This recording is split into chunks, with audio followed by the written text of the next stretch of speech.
Être libre pour Spinoza, c'est comprendre les attributs de la substance. Qu'est-ce que c'est que cette histoire d'attributs?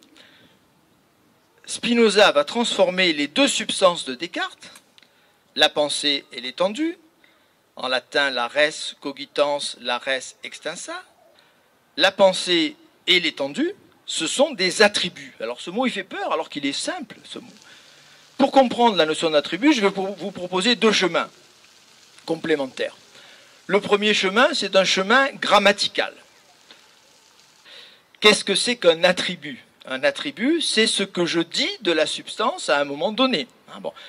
Les feuilles du mûrier, du poivrier, pardon, c'est pas un mûrier, c'est un poivrier qui sont là derrière vous, au sommet de l'amphithéâtre. Je dis aujourd'hui les feuilles sont vertes, et dans quelques mois, je dirai les feuilles sont jaunes, et je ne me contredirai pas, puisqu'effectivement, j'attribuerai aux feuilles du poivrier une autre qualité qui est apparue entre-temps, mais qui ne change pas l'essence du poivrier. Le poivrier, il est toujours le poivrier. Simplement, il avait des feuilles vertes, et maintenant, il a des feuilles jaunes. Bon.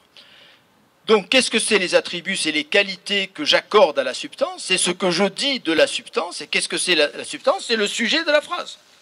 Les feuilles sont vertes, ou je suis blanc. Voilà, ça, c'est une première façon de comprendre les attributs. Mais si je prends au sérieux cette façon de voir les attributs, vous voyez que ça va très très loin. Autrement dit, l'étendue et la pensée, ce sont des façons de parler de la substance. Ce sont des façons d'appréhender la substance. La substance ne m'apparaît pas directement. Dieu ou la nature ne m'apparaissent pas directement. Dieu ou la nature m'apparaissent à travers deux expressions. C'est un mot qui est très utilisé par les commentateurs de Spinoza, par Gilles Deleuze en particulier. Deux expressions. L'expression pensée, l'expression étendue.